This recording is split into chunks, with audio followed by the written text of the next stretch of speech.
Estamos no ar com mais uma edição do podcast Carneiro e Mafuz, aqui no 12 Esportes. Eu sou Fernando Rudnick e te convido a fazer o programa com a gente. Deixa aí seu comentário, seu elogio, sua crítica aqui para as duas feras, Augusto Mafuz e Carneiro Neto. Estamos aqui no Cristal Podcast, nosso parceiro aqui no 12 Esportes. Se você tem interesse em fazer o seu podcast, aponte agora a câmera do seu celular aí para o QR Code que vai aparecer na sua tela e venha para a única produtora do sul do Brasil dentro de um shopping. Eles têm toda a segurança e tranquilidade aí, tecnologia para fazer um ótimo podcast para você também. Se você falar que é inscrito aqui do 12 Esportes, vai ganhar um desconto especial no Estúdio Cristal Podcast. Meus amigos, temos muitos assuntos aí para começar esse programa número 25. Atlético vai jogar no final de semana, Curitiba também, mas a seleção brasileira jogou e foi um fiasco. Foi um papelão em todos os sentidos. Perdeu para a Argentina, briga na arquibancada. Que fase, hein, Carneiro Neto, da nossa seleção? Olha, isso é consequência de uma sucessão de erros que está atrapalhando a seleção brasileira e o próprio futebol brasileiro há muito tempo. A cúpula da CBF, eu já tenho dito há muito tempo, parece que agora caiu a ficha na mídia nacional e estão repetindo o que nós falamos há muito tempo e os amigos que nos acompanham sabem disso. É uma diretoria incapaz.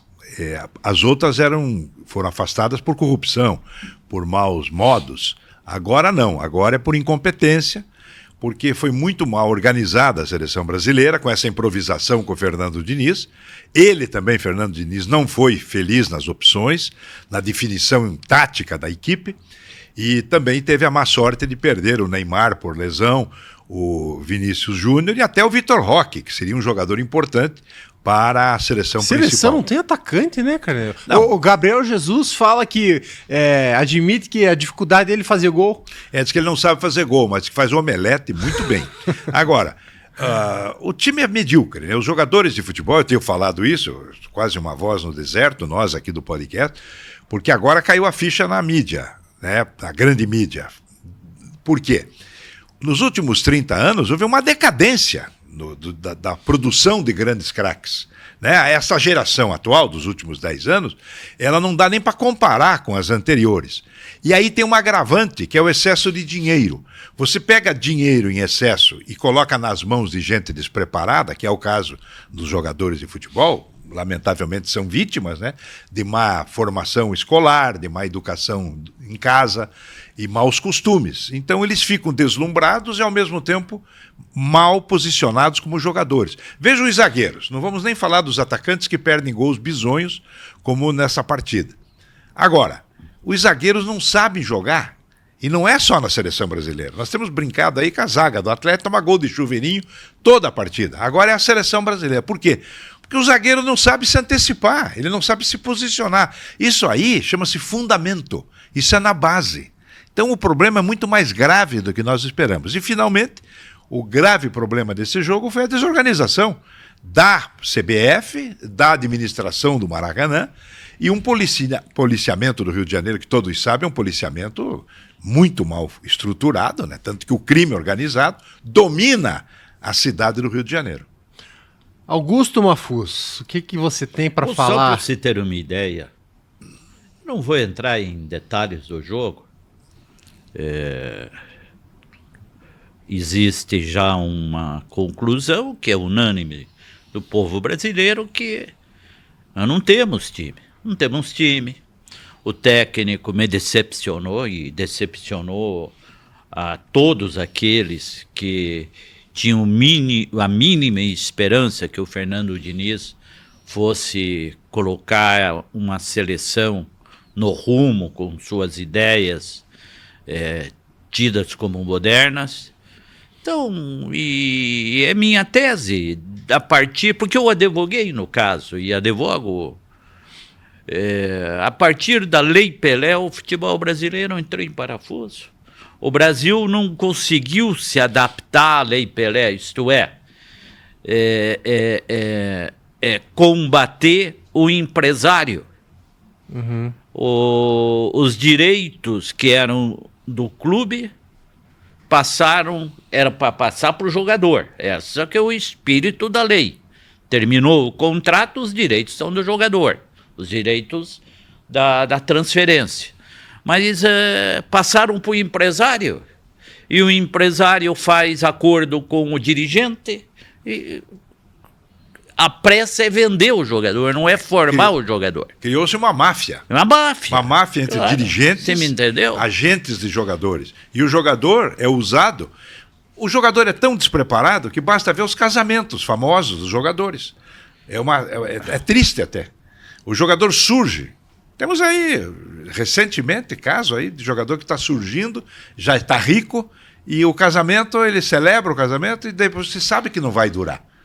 Porque os próprios empresários arrumam as noivas.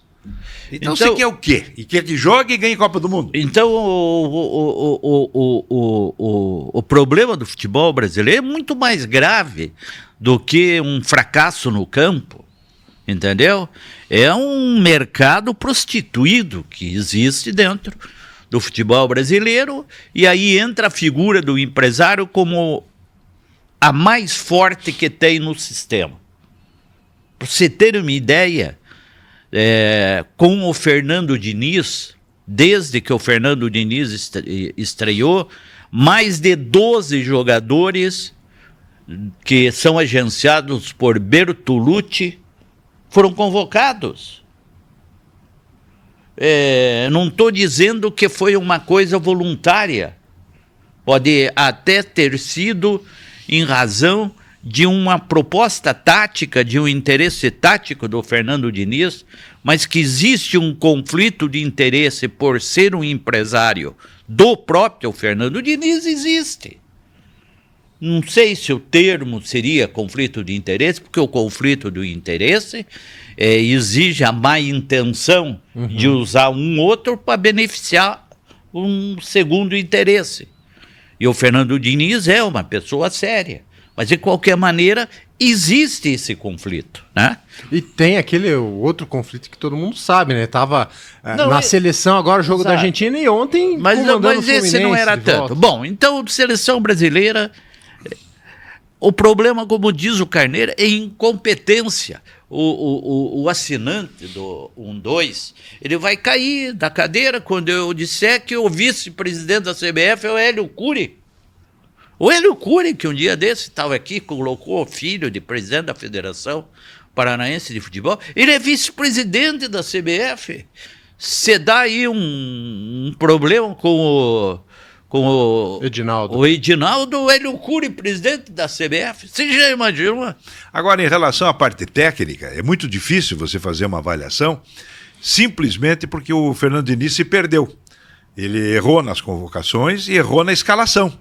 Ele não está aproveitando, por exemplo, a possibilidade de jogadores que atuam no mesmo clube lá na Europa. E tem uma coisa, Carneiro, só não querendo te interromper, a gente sabe que o trabalho dele é um trabalho que exige muito tempo para ser implementado, o estilo de jogo que ele gosta. Mas os jogadores não receberam bem o estilo de jogo. Eu não sei, o que eu queria colocar aqui para vocês discutirem é, apesar disso, que precisa de tempo, a seleção não jogou, pelo menos nesse jogo da Argentina, passou longe do estilo do Diniz. Mas mesmo assim, você veja que, apesar de tudo, poderia ter até ganho o jogo se os jogadores não fossem tão fracos. O Martinelli perdeu um gol imperdível. E não pode tomar o gol que tomou de cabeça, né? Todos os zagueiros ficam olhando. Não tem time. Agora, é tudo errado, né? O futebol brasileiro está tudo errado. Daí o pessoal diz, mas esses jogadores brilham na Europa. Não é que brilham na Europa. Me engana que eu gosto, né? Tem jogador que está na Europa porque entra no bolo. Né? O Rafinha, por exemplo. Ele é um coadjuvante no Barcelona, mas na seleção brasileira ele não revela as condições. O Paquetá, a mesma coisa. Estou citando assim, esporadicamente. É muito difícil o futebol brasileiro se recuperar no curto prazo. Claro que se usar esse potencial de Vinícius Júnior, Neymar e Vitor Roque, os lesionados, mas isso só acontecerá daqui a algum tempo, né, principalmente em relação ao Neymar, que também a geração Neymar é uma geração perdida, né? Foram 3 Copas com o Neymar perdidas, de forma lamentável. Mas perdeu, não, tomou de 7-1 da Alemanha, foi eliminada pela Bélgica e pela Croácia. Pelo menos vamos escolher um adversário de maior nível para ser eliminado. E agora está aí viramos fregueses da Argentina, né, que já ganhou a última Copa América no Maracanã. Então é tudo muito triste e muito lamentável em relação à seleção brasileira, que terá um bom tempo para se reorganizar. Acho que o Fernando Diniz não fica. Inclusive já há sinais de que o Real Madrid parece que tem indicações de que o tal do Carlo Ancelotti vai aceitar o convite para dirigir a seleção brasileira e já teria feito consultas na Europa até o José Mourinho, que é o treinador da Roma. Vamos aguardar. Mafuz, são 3 derrotas seguidas, coisa inédita aí na seleção em eliminatórias, e a primeira derrota em casa na história. Isso é uma coisa que não se imaginava, né? Essa sequência com o Diniz. Você, em alguns outros programas, até elogiou o estilo do Diniz, gosta... Eu gosto. Sim, mas não... Eu torcia, eu mais torcia do que elogiava. Eu queria ver algo diferente dentro do futebol. Isso aumenta a tua decepção também, né? Exatamente, aumentou minha decepção. Agora, fica com o Diniz até o Ancelotti, vai perder os amistosos da Europa, vai desgastar mais o futebol brasileiro. Você vê, a seleção brasileira ia para as excursões na Europa, né, aquelas torneios que criavam, e isso eu acompanhei muito, né? Fui para a Europa, sei lá, mais de 30 vezes em razão disso, e depois também como turista em algumas vezes. Mas basicamente, o Mafuz esteve comigo numa dessas oportunidades, na Inglaterra, né? Nós acompanhamos jogos na Irlanda, com a seleção da Irlanda do Sul, e tivemos depois acompanhando em Dublin, né, esta partida. Depois fomos a Glasgow, na Escócia, e a final em Wembley. E a seleção brasileira encantava todo mundo. Isso aí faz pouco menos, 30 anos. Mirandinha, faz uns 30 anos isso. E veja a geração que tinha, né? Mirandinha. Romário, Edmundo, Mirandinha, Roberto Carlos. Para a Inglaterra, aquele Lineker, né? Gary Lineker. Era uma atração. Hoje, eles acham que o Wembley, por exemplo, a seleção brasileira vai jogar em Wembley. Esse time aí é até vergonhoso, né? Deviam jogar no campo do Tottenham. Poupar o inglês.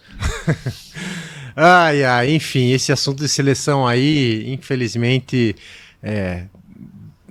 traz um sentimento aí de angústia aí pro torcedor, mas... O futebol brasileiro está angustiado.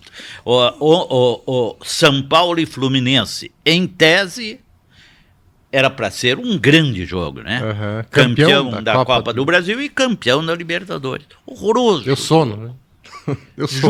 Uma pobreza técnica do futebol brasileiro. Técnica, violência. E o baixo nível da arbitragem também. Violência. A seleção brasileira é uma coisa tão encantadora que quando surgiu a dupla Garrincha e Pelé, o Brasil foi bicampeão mundial e não havia televisão, né? A primeira Copa a ser transmitida foi a de 1970, aqui, né? Na Europa já de 66 na Inglaterra passou, mas no Brasil não.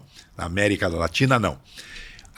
Então, os europeus queriam saber como é que jogava essa gente. O que fazia? Excursão.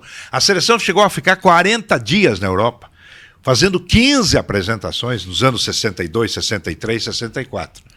Por quê? Porque era fantástico, eles queriam ver e ficavam deslumbrados. Era quase como os Globetrotters, né? Exatamente. O Botafogo, que era o time do Garrincha e do Didi, excursionava pela América Latina de 15 em 15 dias, atrás dos dólares. O Santos com o Pelé, com o torneio de Paris. Mesma coisa, entendeu? E algumas dessas oportunidades eu presenciei. Inclusive tem uma passagem hilária com o Garrincha, né? Ele acabou com o jogo na Colômbia, em Bogotá, arrebentou com o jogo, deu 39 dribles no marcador, fez 3 gols, terminou a partida, o repórter da rádio colombiana correu atrás dele. Garrincha, el gran Garrincha, fenômeno, o homem das pernas tortas, Garrincha, dale boa noite. para o micrófono da Rádio de Bogotá. O Garrincha, boa noite, micrófono. Ai, são histórias de uma seleção muito diferente e nem parece que, né, o Tite avisou que ia deixar a seleção antes da última Copa, então é uma falta de competência gigante para não ter planejamento para contratar um treinador. Mas você já imaginou, então, o Hélio Cury, presidente da CBF? Ele é o mais velho, vice? Eu não sei, só sei que ele tá lá e... O Espiridião Férez revira no túmulo. Ele que foi presidente da Federação Paranaense de Futebol. Aliás, tem uma boa também do Espiridião, né? Ele era atleticano doente, era presidente da federação. Aí ele fez uma reunião com as ligas do norte do Paraná e era em Maringá a reunião. Só que domingo tinha Grêmio, Maringá e Curitiba, no Willie Davis. E o Espiridião ficou pro jogo, que ele queria... Hoje, amanhã não vai ter o representante da federação, vai ter o presidente da federação sentado no campo. Tá bom. O pessoal de Maringá, as ligas e tal, ficaram felizes. Fizeram aquele churrascão padrão Maringá e foram pro Willie Davis ver Grêmio e Curitiba. A bola rola e o Espiridião sentado, torcendo pro Maringá, pois ele é atleticano. Não deu outra. O ponto esquerda do Maringá vai tentar driblar o Orlando dá um cacete no ponto esquerda, o ponto esquerda cai na pista, Orlando vai pegar a bola, vem o Dreyer, o Berdan, Hidalgo, aquele timão do Curitiba e o Espiridião. O Braulio Zanotto era o árbitro, tem que expulsar esse Orlando e esse gringo, o Dreyer, que chutou a bola para longe. O Dreyer olha pro Espiridião, Espiridião, que pensa que é? Abelange? O Abelange já era o presidente da FIFA. Ai. Vamos lá, dessas histórias aí maravilhosas, vamos falar um pouquinho de Brasileirão. Primeiro, vamos falar do Atlético, que vai jogar contra o Vasco nesse sábado, 7h30, na Liga Arena. Um jogo aí de, mais uma vez, de vida ou morte. O Atlético não tem feito por merecer a vaga na Libertadores, está a 6 pontos do Galo e do Flamengo. O Flamengo tem um jogo a menos ainda, faltam 4 rodadas só para o fim do campeonato. Vocês ainda acreditam que é possível a Libertadores ou a Sul-Americana já é o que o Atlético vai ter para 2024, ano do centenário? Eu vou dar minha opinião. Quem tinha que responder o presidente do clube e o técnico. Eu estava vendo a tabela. Eu poderia até dizer que acredito, mas acontece que o Atlético não é confiável para qualquer cálculo que se venha a fazer. Porque o Atlético Mineiro, ele pega o Grêmio, em casa, mas pega o Grêmio disputando o título, e depois tem o cruzamento direto com o Flamengo. Quer dizer, o Atlético Mineiro pode deixar pontos pelo caminho. O problema está em saber se o Atlético consegue ganhar 4 partidas? Tem que ganhar praticamente as 4, né? Não, são 4, são 4 praticamente não. Consegue ganhar as 4 partidas. Ele está 6 pontos atrás. Pois é, pelo retrospecto recente dele, se ganhar 1, 2 é o máximo. Então eu não vou me iludir, não vou iludir ninguém. É muito improvável. A campanha do Atlético é decepcionante pelo investimento feito. Os jogadores não atendem às necessidades, os melhores se lesionaram, né? O Vitor Roque e o Christian fizeram muita falta, o Madison parece estar voltando agora. Tá. A deficiência do Atlético na ala direita é muito grave. O próprio Vitor Roque já voltou a treinar, provavelmente ainda não vai para esse jogo, mas quem sabe para o próximo. Agora, as contratações foram muito ruins, né? O departamento de futebol do Atlético teria que ser totalmente remodelado, com uma nova concepção, vamos dizer assim, mas parece que não vai acontecer nada disso. Nada. O Atlético... Eu tenho informações diferentes aí, eu acho que vai acontecer. O que vai acontecer? Eu acho que o Atlético, pro ano que vem, vai mudar o departamento de futebol. O Alexandre Leitão, aquele que a gente falou nos últimos programas lá, o CEO ex-CEO do Orlando City. Não, esse ele não veio pro futebol. Mas eu acho que o Matos está fazendo os últimos jogos aí à frente do Atlético. Não, ele vai ficar como representante do presidente, que é um homem exato, para negócios. Para negócios e negociação de SAF. Amigo, o Atlético Paranaense só muda se mudar o presidente. Como não vai mudar, o presidente vai continuar sendo o Mário Celso Petralha, a filosofia do futebol vai ter a mesma deficiência que teve nos últimos tempos. Aliás, eu estou muito decepcionado. Eu sei que é enxugar gelo. Eu não gosto muito dessa metáfora, mas é enxugar gelo. Veja só que situação da eleição do Atlético. O Márcio Lara, que é funcionário do clube, diretor de patrimônio, foi eleito, mas é funcionário do clube, quer dizer, vai contra o estatuto. Não, acho que, se eu não me engano, ele não é. Ele é eleito. Ele já foi em outras. Bom, mas ele é funcionário do clube. Funcionário, recebe. Ele está comandando a elaboração dos conselheiros que deverão ser eleitos no dia 8. A eleição é dia 8 de dezembro. Dia 8 de dezembro. A eleição então, deliberativo. Ele liga pros atleticanos, olha, o teu nome está lá para você aderir ao Conselho Deliberativo. O cidadão vai lá, assina, não tem a indicação de quem é o candidato ao presidente do Conselho Administrativo, o vice-presidente, o segundo vice-presidente, não tem absolutamente nada, vota-se só no Conselho. Ninguém sabe quem será eleito para presidente. Veja só que barbaridade. Nunca aconteceu isso no Atlético, agora está acontecendo. Foram falar com ele que tinha que falar com o Mário Celso Petralha, que chegou o momento. Os espíritos foram desarmados, já não existe mais mágoa, ou as mágoas estão recolhidas, para fazer um conselho de atleticanos, mesmo assim, de antigos, novos, renovar, inclusive com os antigos. Seu Márcio Lara respondeu para essa pessoa que não quem está fica, quem não está não entra. Quer dizer, fecharam completamente tudo, se aproveitando da doença do Mário Celso Petralha. Porque o Mário, ele não tem a condição física e emocional para tentar mudar muita coisa dentro do clube. É isso que está acontecendo.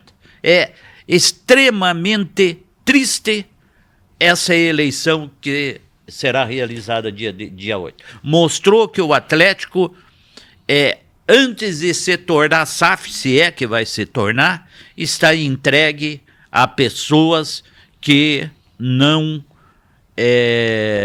provocam confiança.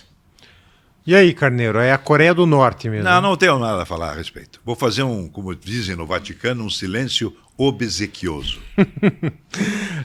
Então a eleição do Atlético marcada para o dia 8. Não vamos falar, usar o termo eleição. É aclamação, né? Mas aclamação de quem? Você não tem candidato? Não é nem o presidente Mário Celso Petralha? Sim. Não está escrito que é o Mário Celso Petralha. Sim. Tem nem candidato. É que a chapa não foi registrada ainda também. Não, mas não foi registrado, mas a partir do momento que o atleticano é chamado para aderir uma chapa, ele no mínimo deveria saber quem será candidato a presidente. Mas é que não existe isso. Bom. Não existia. Existia. Até o último existia. Não, existia, mas... Até o último conselho. O sócio sabia, eu vou votar no Mário Celso Petralha. Uhum. Hoje você não sabe em quem vai votar. Você teria a escalação do Atlético pro jogo com o Vasco ou não? Aqui ainda não. É aquele mesmo time que jogou com o Bahia? Você desanimou da eleição do Atlético, né, Carneiro? Eu não quero saber. Você me cortou? Não, eu não tenho mais tempo para isso. Bom. Podemos conferir aqui ainda, mas ainda faltam... O clube não tem atitude, eu vou me incomodar. Faltam alguns dias ainda para o jogo. Eu me incomodo. Não tem nada confirmado ainda. Eu quero dizer aqui, eu não quero terminar já isso. Quero dizer que eu me incomodo. Mas o William Bigode vai jogar? O Coelho vai jogar? Esse outro que corre lá, como é o Canobi. É esse o time? É esse aí. Não tem outro? Não. Então é jogo duro. Mas esse é problema do interno do Atlético também. Mas vai continuar. Vai continuar. Os caras não entendem nada de futebol. Não, Mas é tudo agente amigo da casa. Contrata o jogador. Essa contratação do Arturo Vidal, meu é isso que eu ia falar. encheu meu álbum. Voltou para Curitiba, Arturo E Vidal. vão ter que renovar o contrato dele. Mas ele tá Parabéns. doido para ir pro Boca, né? Não sei, mas ele tem direito Ele tem a direito. mais um período de contrato. Ele tem direito, está de volta a Curitiba aí E o Alexandre Mar devia pagar o salário dele. E o Curitiba pega quem? O Fluminense? Curitiba vai jogar contra o Fluminense fora de casa, é o jogo que pode rebaixar o Coxa, né? A situação. Vão desligar o aparelho do Curitiba. A situação- E pro Curitiba seria melhor. Para parar com essa angústia. Vai ser agora, vai ser na próxima semana. Esse Essa negócio situação de do desligar o aparelho Curitiba. muda muito a história de várias situações, né? Assim, tá na hora de já pensar abertamente na Série B, em como vai Mas não isso em funcionar. relação ao Curitiba. Em todos os sentidos, desligar o aparelho é quando a pessoa está muito mal Sim. e acaba mas interrompendo o sofrimento. Mas interrompe o sofrimento dessa temporada e começa a pensar no ano que vem. Acho que é isso que o Mafus quis dizer. É né? isso que claro, é isso que eu quero dizer. É isso. Rapidinho. A gente teve, né, nessa semana o aniversário de 2 anos do título do Atlético da Sul-Americana, em 2021. Aonde que vocês colocariam a importância desse título para a história do Atlético, já que tem-se aquela frase aí do Petralha que é a segunda divisão da Mas o próprio da América. Petralha desmoralizou o título, dizendo que o Atlético foi da segunda divisão. É uma frase infeliz desse senhor, porque o título é muito importante. O Atlético Paranaense é um clube de porte médio na estrutura do futebol brasileiro. O centro esportivo brasileiro continua ainda naqueles grandes clubes que já foram campeões mundiais. E, no caso, eu dou muita importância ao título da Copa do Brasil, o próprio vice, o título brasileiro e a Copa Sul-Americana. O dia que o Atlético conseguir ganhar a Libertadores será ótimo. Mas eu acho que o Atlético nós temos que colocá-lo dentro da sua faixa de existência. E se nós compararmos o Furacão com os seus concorrentes diretos, Curitiba, Paraná, o Atlético está muito à frente, exatamente por esse tipo de atividade. Agora, esse tipo de esnobismo, vamos dizer assim, do Petralha, eu dispenso. Eu agradeço o esforço, o trabalho que ele realizou no clube, na parte patrimonial, na parte estrutural, mas no futebol ele não é feliz. Ele foi salvo pelo gongo em várias situações, inclusive na conquista desses títulos. Porque estava tudo errado, né, com o Fernando Diniz lá atrás, daí o Thiago Nunes é que salvou, corrigiu. foi campeão da primeira Sul-Americana e da primeira Copa do Brasil. Sim. E o Paulo Autori salvou no segundo momento. Então não tem nada a ver com diretoria, são os profissionais eficientes. E será muito feliz se colocar agora um profissional eficiente para resolver o problema grave do futebol, começando pela contratação de um técnico com personalidade e com conhecimento estratégico para um elenco que possa ser formado em melhores condições do que o atual, que é sofrível. Mudando agora a chave para falar de vez do Curitiba, Mafus, você escreveu uma coluna, né, com base na reportagem da Rafaela Razeira, falando aí sobre a diminuição do investimento que vai se acontecer no Curitiba para o ano que vem. Vai cair drasticamente esse investimento de Série B, coisa que é prevista em contrato da SAF. Eu queria te perguntar o seguinte: o que você espera da condução do Curitiba na Série B 2024, tendo em vista esse início atabalhoado aí que a SAF teve nesse ano, contratações que não deram certo, muitas polêmicas. O que você imagina que vai acontecer no ano que vem com o Curitiba na Série B e tendo um investimento menor também? Veja bem, dentro do que eu conheço, a Série B hoje está exigindo um investimento mais do que razoável para o clube subir. Essa história que o clube tem camisa, como o Curitiba tem, que o clube tem torcida, como o Curitiba tem, esses elementos não exercem nenhuma influência hoje. O que exerce é investir e investir certo, tomando por base que as mesmas pessoas que comandaram o Curitiba esse ano vão ter palavra, ter opinião, ter posição e ter poder de decisão para a formação do time para 2024, o Curitiba já começa a correr um grande risco de ter dificuldades em 2024. Ainda mais com menos dinheiro. Concordo plenamente com essa apresentação, exposição de fatos. Não é teoria isso aí, fatos que o Mafuz colocou. O Curitiba está numa situação delicada, porque se baixar o investimento, tem muito time na Série B com SAF, com grupos bem organizados, como é o caso do Operário de Ponta Grossa, que é um clube muito bem dirigido por um grupo de empresários que tem visão empresarial, portanto. Então a Série B será complicada. E o Curitiba está com um elenco medíocre. Tanto que nessa última partida com o Fluminense, ele praticamente está descaracterizado, né? O Slimani não joga, Sim, né? O Marcelino Moreno e o Robson estão impedidos pelo cartão amarelo. Eu vejo de forma tenebrosa o futuro do Coxa e concordo plenamente que se não mudar esse tipo de gente que está administrando o futebol, não vai acontecer nada e pode ficar na Série B. Só para completar, é difícil, parece que não é só o Curitiba. São os outros modelos de SAF no futebol brasileiro em que o investidor tem uma cláusula que o protege para investir menos na hipótese do time ser rebaixado, quando na verdade deveria ser o contrário. Mas vamos pegar o Curitiba como exemplo concreto, como exemplo específico, porque é clube aqui da nossa cidade. Não adianta modernizar o estádio, fazer um centro de treinamentos de 100 milhões de reais, como está pretendendo o Curitiba SAF, se não ficar na primeira divisão. E para ficar na primeira divisão tem que ter poder, subir e ficar, tem que ter um poder maior de investimento.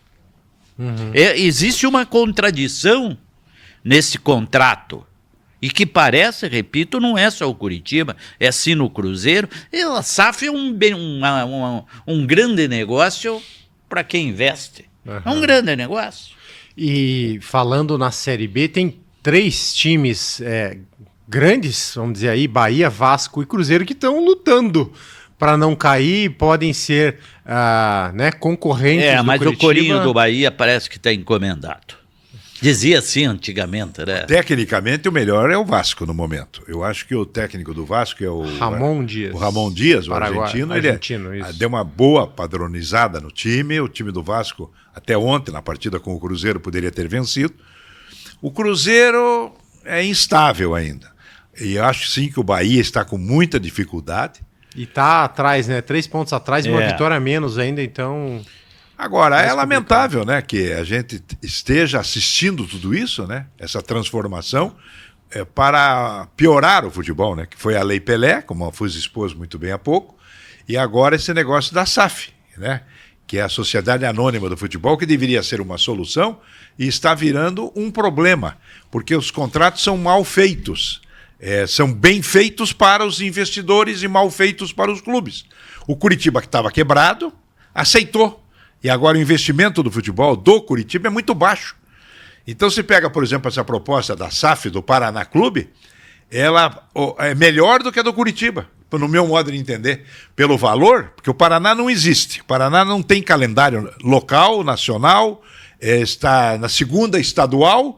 E a proposta é de 635 milhões? 495. 495. Em 10 anos, esse investimento em futebol, 400 milhões. Tem mais uma parte que seria para reforma, construção de um CT e 35 milhões em base. Eu achei boa a proposta do Paraná. Eu tenho conhecimento de elementos específicos da SAF, porque vai implicar não só na recuperação técnica do Paraná, jogar. O Paraná tem que jogar.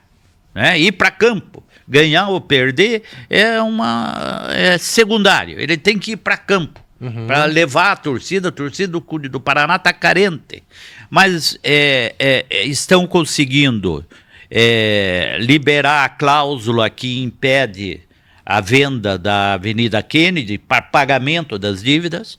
Serão pagas todas as dívidas com a venda. A cláusula que aliena a Kennedy será transferida para o Boqueirão. Então vai liberar o Paraná o tem impedimento. Realmente, esse é o principal ponto hoje, Claro. Sobre essa indefinição aí da diretoria do Paraná, que recebeu agora a proposta oficial, inclusive a gente deu lá no 2 Esportes. A questão, como vão ficar as dívidas do Paraná? Ele tem muitos imóveis ainda. Não. Principalmente eles vão vender. A venda da Kennedy por 70 milhões vai dar para pagar todos os credores da recuperação judicial e pagar uma parte, inclusive, da dívida tributária. Então o Paraná vai ser saneado. E aí o investimento para o futebol. O Paraná vai continuar jogando na Vila. O Paraná vai fazer na Vila Olímpica o centro de treinamento dele. E vai voltar a viver, vai voltar a ter vida. Eu acho muito bom. Aliás, eu quero fazer uma sugestão para os investidores. Reconstruam também o Bar da Oca, onde a diretoria do Colorado fazia suas reuniões, dentro do estádio do Dorival Brito e Silva. A Oca está fazendo falta. E o bife e o pão com bife.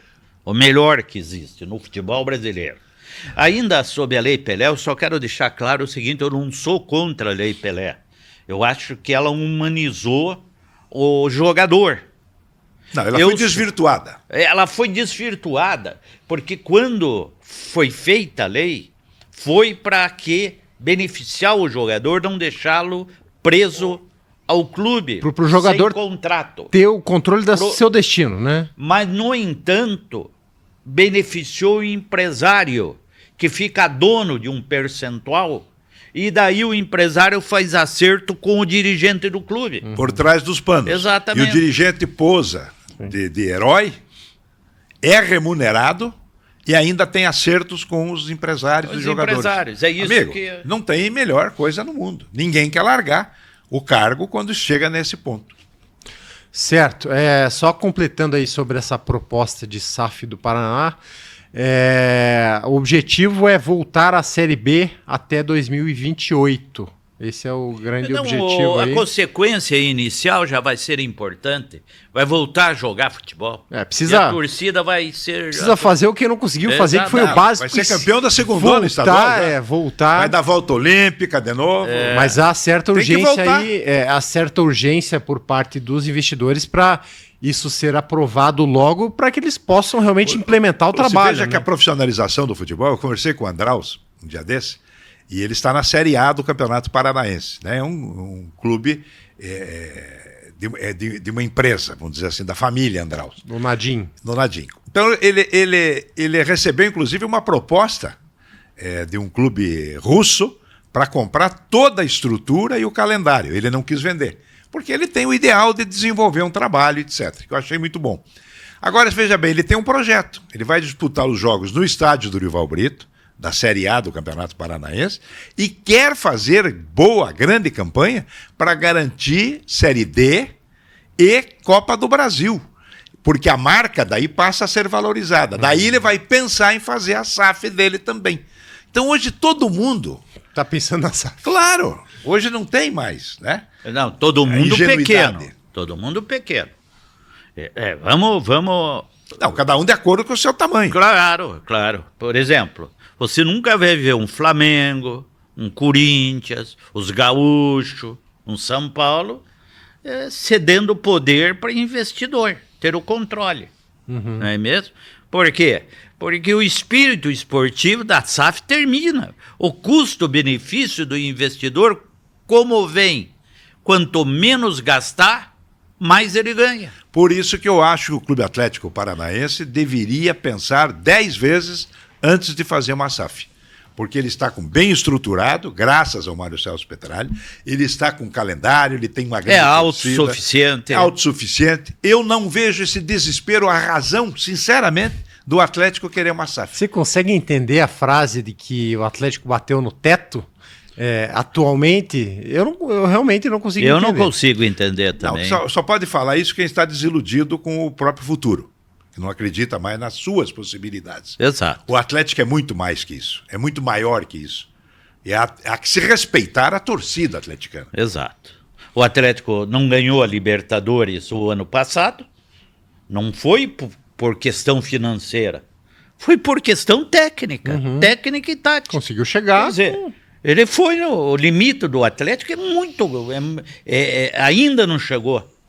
Acho que falta acertar melhor as contratações, diminuir o erro, formar um time melhor.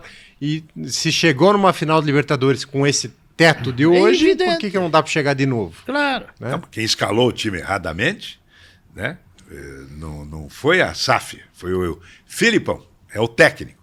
Quem não substituiu o zagueiro, o Pedro Henrique, quando foi expulso, colocou um zagueiro antes do reinício da partida, para não tomar o gol que deu o título ao Flamengo, foi o Filipão. Sim. Então não vem com conversinha para cima de mim. Eu estou enjoado de ouvir Cartola pensar que todo mundo é idiota. E eu não sou idiota. Eu não aceito isso. Me respeite a minha pequena inteligência futebolística. Para a gente ir encerrando já esse programa, tem um outro assunto que foi a definição da tabela do Paranaense, Grande Paranaense 2024. A novidade, sem limite de inscrição de jogadores, que era pleiteado aí por Curitiba e Atlético. Então, o Atlético vai poder usar um sub-23, não fica restrito aí naquela lista. Me dá uma melancolia quando mas o que eu queria realmente perguntar para vocês sobre o estadual eu fico triste. O início de ano, para mim, no futebol, eu fico doente. Eu vou confessar aqui que o Mafuz não quer nem fazer o programa aqui no estadual, porque fica desiludido. Não, mas nós vamos falar um pouco do estadual, vamos falar de cinema, artes plásticas, moda. A Gucci está lançando uma nova linha. Carneiro vem desfilar. A loja Dubon de Ponta Grossa, que é a maior etiqueta do Paraná, vai lançar também um desfile de modas. Nós não vamos parar, não. Agora que o estadual é um lixão, Tá, vocês viram outra época do estadual, quando o estadual tinha valor, ele era importante, né? Não, porque não tinha outra opção. Não tinha outra opção, ok. O que eu quero deixar é a seguinte provocação. Agora, recentemente, o estadual novamente ganhou uma importância que é a vaga para a Copa do Brasil. Se o time não for bem no estadual, ele corre risco de não estar na Copa do Brasil. O Curitiba não corre esse risco. Para o ano que vem, ele está na Copa do Brasil. Mas, assim, se for mal no próximo Paranaense, qualquer um pode ficar fora. Mas ele foi mal neste último Paranaense. Mas mesmo assim, ele garante tem a vaga? Não, ele garante. Pelo retrospecto? Não, porque ainda esse ano vale o ranking, né? Sim. Por causa disso. A partir de agora A partir de agora vale só o campeonato estadual. E com essa mudança, acrescentou-se um peso maior aos estaduais. Eu acho inteligente. Para a Federação Paranaense de Futebol, para a sobrevivência do presidente da federação, que é remunerado também. Mas essa é a grande questão, Carneiro.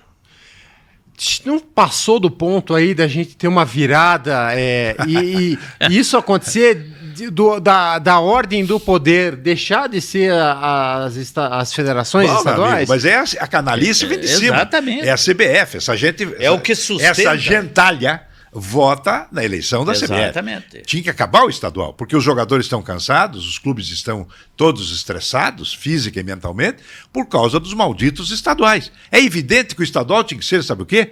Festa do interior. Isso eu já devogo há mais de 10 anos.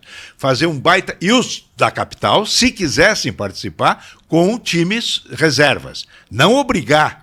e dizer que o título é importante. Não é importante. Porque você já pensou o peso que tem um título para um clube do interior estadual? Tem um peso muito grande. Para os da capital, não mais. Aí o que falta no Brasil, meu amigo, é dignidade. Por exemplo, se pensa numa intervenção na CBF para melhorar o futebol. Ministério de Esporte. Sabe quem é o ministro? O Fufuca. É verdade. Esse é o Brasil.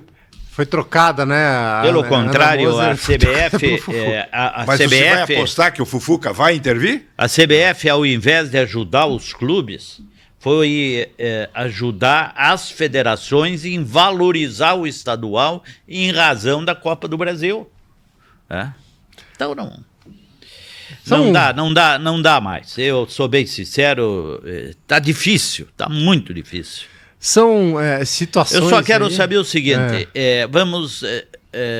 o Atlético classificando-se, vai ficar na Sul-Americana, vamos admitir. Sim. Começa a jogar quando? Eu acredito que é em março, por ali. Ainda? Eu acho que é em março. Mas a tabela é muito próxima da Libertadores. Tem que aguentar o estadual. Eu vou requisitar o chapéu de cozinheiro do Luiz Augusto Xavier e pôr no Mafuz para falar um pouco de gastronomia. Mas é uma barbaridade. Aguentar o estadual janeiro e fevereiro. Mas vamos falar de gastronomia, Mafuz. Tem umas lagostas novas chegando, preços módicos.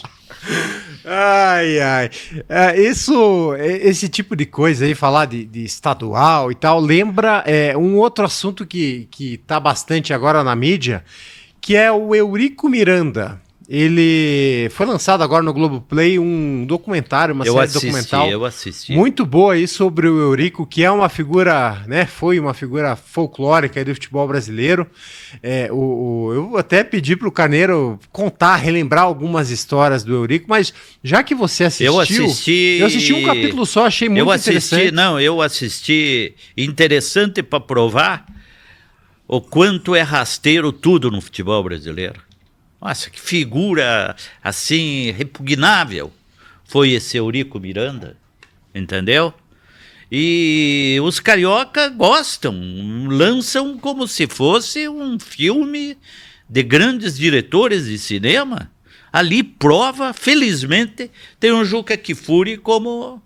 A conclusão do Juca Kfouri ali é a melhor que tem. Salvou o programa ao dizer que o Eurico foi um mal para o futebol brasileiro, um mal para o Vasco. Porque de resto era só elogio, só exaltação, como se tudo o que lhe fizesse fosse o exemplo de ética, de moral. Conte-nos, Carneiro Neto, algumas das histórias aí que você vivenciou sobre Eurico Miranda. Eu tive experiência com o Eurico Miranda. Por exemplo, ele prejudicou o Clube Atlético Paranaense em 2 oportunidades. No julgamento, daquele caso Ivens Mendes, lembra que foi denunciado eu estava lá, 97. Um repórter, né, Marcelo Rezende. Ele denunciou o caso e o Atlético foi rebaixado para a Série B e o presidente Mário Celso Petralha foi eliminado do futebol. Depois o Atlético politicamente agiu em Brasília, junto ao ministro Antônio Carlos Magalhães, e conseguiu reverter. E o Atlético se manteve na primeira divisão. Dentro do ambiente de canalice do futebol brasileiro, eles aumentaram o número para deixar o Fluminense, porque tudo isso foi armado para beneficiar o Fluminense, com o Eurico Miranda, que é Vasco, por trás das cortinas. E sabe por quê? Você já continua. Porque o Fluminense, na época, emprestou um dinheiro para o Vasco que devia para os jogadores. Veja o nível. E daí toda essa gente aí armou todo aquele julgamento no STJD. Eu transmiti pela Rádio CBN, eu e o repórter Remite Sou ao vivo. E vimos aquele teatro dos horrores. Tinha narração de julgamento? Como que é a narração? Narração. Eu fui repórter, não me lembro. Eu narrei os acontecimentos. E daí, depois entrevistamos e tal. Mas daí o que aconteceu? O Atlético Paranaense conseguiu, graças ao senador Álvaro Dias, o Marcos Coelho, e depois veio ser presidente do Clube Campeão Brasileiro em 2001, e o Guivan Bueno, que era Osmar Dias. Eu falei o quê? Álvaro. Osmar Dias. Desculpe, o irmão dele. O Osmar Dias. E daí o Guivan Bueno também participou da delegação, e o Mauro Osma, que já era diretor de marketing na época. E daí conseguiram reverter a punição do Atlético. E o Mário Celso Petralha, só um ano depois, junto ao STJD, politicamente também deixou de ser eliminado. E a segunda experiência com esse canalha chamado Eurico Miranda foi que ele praticamente tirou o bicampeonato do Atlético em 2004 em São Januário, impedindo a torcida do Atlético de chegar no estádio, segurando a torcida na Avenida Brasil, e na partida aquela pressão toda, fechando o vestiário, confusão, e o Atlético também muito incapaz tecnicamente, a tal de Washington, né? O centroavante, o Washington Coração Valente. Ele perdeu 3 gols na cara do goleiro do Vasco. Aí o Eurico Miranda, nem o Lúcifer tem alguma coisa a ver com isso. E daí o que aconteceu? O Atlético perdeu o título. E eu comentei esse jogo. O Eurico tem episódio que invadiu o gramado, o jogo contra o Paraná. Também prejudicou o Paraná em outra oportunidade. Né? São várias histórias. Exaltam o Eurico nisso aí. Como é que você vai acreditar quando fazem uma série exaltando quem foi o pior exemplo para o futebol brasileiro? Repito, o Juca Kfouri salvou a questão moral do programa. Perfeito, meus amigos. Estamos encerrando mais essa edição aqui do podcast. Então, ano que vem vamos mudar um pouquinho, então? Pupurri. Durante o campeonato estadual, nós vamos fazer um pupurri. Um pouco de cinema, um pouco de gastronomia, um pouco de arte, moda. E, talvez façamos até um desfile de moda aqui no Shopping Cristal. Lançamento para a moda em Matinhos, Caiobá. Moda verão. Pode dar ibope, hein? Moda verão. Uma fuça será, evidentemente, o modelo. O modelo. Tá certo, meus amigos. Voltamos na semana que vem com mais uma edição aqui do Carneiro e Mafuz no 2 Esportes. Um abraço. Tchau, tchau.